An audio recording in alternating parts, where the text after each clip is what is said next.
குடிமக்கள் அனைவரும் சொந்த வீடு வைத்துள்ள உலகின் அதிசய நாடு.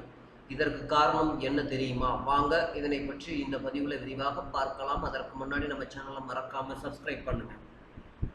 சொந்த வீடு வாங்க வேண்டுமென்பதுதான் மிடில் கிளாஸ் மக்கள் அனைவருக்கும் இருக்கும் ஒரு மிகப்பெரிய ஆசையாகும்.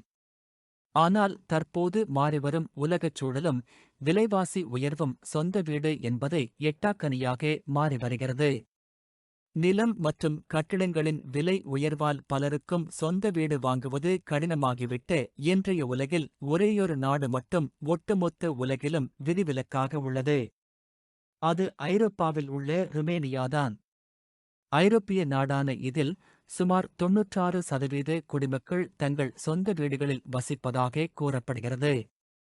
இது உலகின் மற்ற எந்தவொரு நாட்டையும் விட மிக உயர்ந்த வீட்டு உரிமையாளர் விகிதங்களில் ஒன்றாகும். இந்த நாடு எப்படி குடிமக்களுக்கு சொந்த வீட்டை வழங்கியது எப்படி என்று இந்த பதிவில் தெரிந்து கொள்ளலாம். வீட்டுவசதி அமைப்பை மாற்றியமைத்த கம்யூனிசம். 1947 முதல் 1989 வரை ருமேனியா கம்யூனிச ஆட்சியின் கீழ் இருந்தது. இந்த காலகட்டத்தில் நகரங்களிலும் சிறு நகரங்களிலும் அரசாங்கம் பெருமளவிலான கான்கிரீட் அடுக்குமாடி குடியிருப்புகளை கட்டியது.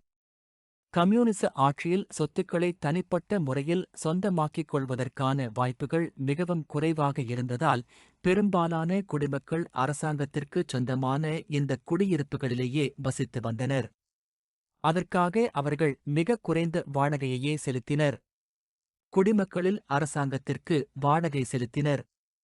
கம்யூனிச ஆட்சியில் வீட்டு வசதி பெரும்பாலும் அரசின் கட்டுப்பாட்டில் இருந்தது.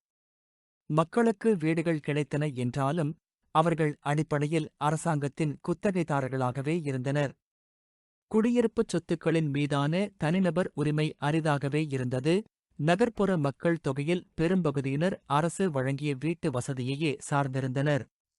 கம்யூனிச வீழ்ச்சியால் ஏற்பட்ட மாற்றம். 1989 கம்யூனிச தலைவர் நிக்கோலே சௌசெஸ்குவின் வீழ்ச்சிக்குப் பிறகு ருமேனியா பெரும் அரசியல் மற்றும் பொருளாதார மாற்றங்களை சந்தித்தது. 1990களின் தொடக்கத்தில் புதிய அரசாங்கம் வீட்டுவசதித் துறையை மாற்றியமைத்து பரந்த அளவிலான தனியார்மயமாக்கல் சீர்திருத்தங்களை அறிமுகப்படுத்தியது. மக்களின் சொந்த வீடு கனவு. கம்யூனிச வீழ்ச்சிக்கு பிறகு செய்யப்பட்டு மாபெரும் சீர்திருத்தங்களில் ஒன்றின் மூலம் அரசுக்குச் சொந்தமான அடுக்குமாடி குடியிருப்புகளில் வசிப்பவர்கள் தங்கள் வீடுகளை நேரடியாக அரசிடமிருந்தே விலைக்கு வாங்கும் வாய்ப்பு வழங்கப்பட்டது. கடும் பணவீக்கம் மற்றும் நாணயத்தின் மதிப்பு சரிவு காரணமாக சொத்துக்களின் விலை மிகக் குறைவாக இருந்ததால் பல குடும்பங்களால் வெறும் சில மாத கால சேமிப்பைக் கொண்டே தாங்கள் குடியிருந்த வீடுகளை சொந்தமாக வாங்க முடிந்தது. ருமேனியாவின் வெற்றிப் பயணம். இந்த சீர்திருத்தங்களின் விளைவாக வாடகை வீட்டிலிருந்த லட்சக்கணக்கான மக்கள் விரைவாகவே வீட்டு உரிமையாளர்களாக மாறினர். இன்று வீட்டு உரிமையாளர் விகிதத்தில் உலகின் முன்னணி நாடுகளில் ஒன்றாக ருமேனியா திகழ்கிறது. பல நாடுகள் வாடகை உயர்வு மற்றும் வீட்டுப் பற்றாக்குறை போன்ற சிக்கல்களை எதிர்கொண்டு வரும் நிலையில் ருமேனியாவின் வரலாற்று சிறப்புமிக்க இந்த மாற்றம் பெரும்பாலான குடிமக்கள் சொந்த வீடுகளில் வசிக்கும் ஒரு ஆரோக்கியமான சமூகத்தை உருவாக்கியுள்ளது.